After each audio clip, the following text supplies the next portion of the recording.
গোলাঘাট জিলাৰ একাংশ অঞ্চলত উদ্বেগজনকভাৱে বৃদ্ধি পাইছে হাতী মানুহৰ সংঘাত। আৰু এই সংঘাত ৰোধৰ বাবে বিশেষ উদ্যোগ লৈছে খুমটাইৰ এজন আদৰ্শ কৃষকৰ নেতৃত্বত এদল যুৱকে। খাদ্যৰ সন্ধানত জনাঞ্চললৈ ওলাই অহা বন্যহস্তীৰ বাবে কলগছ, ঔটেঙা, ধান আদি সংগ্ৰহ কৰিছে বুঢ়ালেকচনৰ আদৰ্শ কৃষক পল্লৱ গগৈয়ে। উদীয়মান কৃষকজনৰ নেতৃত্বত গাঁওখনৰ বহুসংখ্যক যুৱকে সহযোগ কৰিছে হাতীৰ খাদ্য যোগান ধৰাত। বুঢ়ালেকচন গাঁৱৰ ঘৰে ঘৰে কলগছ সংগ্ৰহ কৰি বন্যহস্তী থকা ঠাইলৈ নিজে লৈ যাব যুৱকসকলে। ট্ৰেক্টৰত কলগছ, ঔটেঙা, ধান আদি হাতীৰ খাদ্য লৈ গৈছে যুৱককেইজনে। উল্লেখযোগ্য, বিধায়ক মৃণাল শইকীয়াৰ পৰা অনুপ্ৰাণিত হৈ পল্লৱ গগৈ লৈছে এই পদক্ষেপ।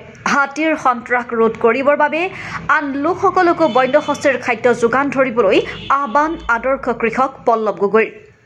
হাতী মানুহৰ সংঘাত ৰোধৰ বাবে কৃষকগৰাকীয়ে লোৱা পদক্ষেপৰ বাবে শলাগ লৈছে সকলোৱে। News desk report live Assam.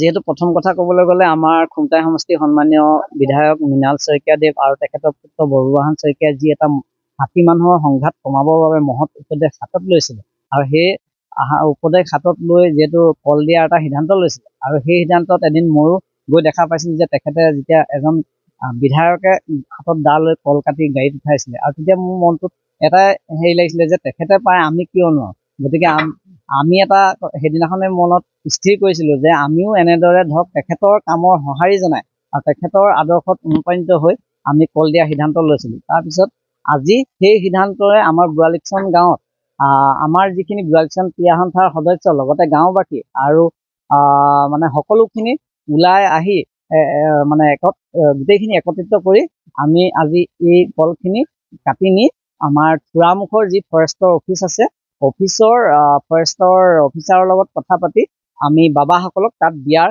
এটা সিদ্ধান্ত কৰিছোঁ। আৰু এই সিদ্ধান্তটো কৰা আমাৰ উদ্দেশ্য এটাই যে আমি এই খাদ্যখিনি যদি এনেদৰে ওলাই আহি ৰাইজ বাবাসকলক দিয়াৰ এটা সিদ্ধান্ত লওঁ, তেতিয়া মই ভাবিছোঁ অনাগত দিনত আমাৰ হাতী মানুহৰ যিটো সংঘাত খাদ্যৰ সংকটত আহি গাঁৱত যিটো মানে খেতি বাতি নষ্ট কৰাৰ দেখিবলৈ পোৱা যায়, সেই সমস্যা বহুখিনি দূৰ হ'ব বুলি ভাবোঁ। আৰু লগত আমি কল লৈছোঁ আৰু যিহেতু ঔটেঙা প্ৰিয় তেখেতসকলৰ, গতিকে আমি ঔটেঙাও বিচাৰি আনিছোঁ আৰু ধান লৈছোঁ।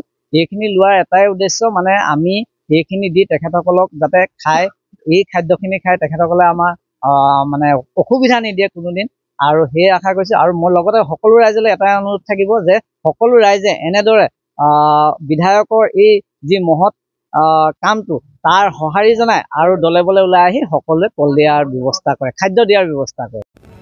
Reporter live Assam.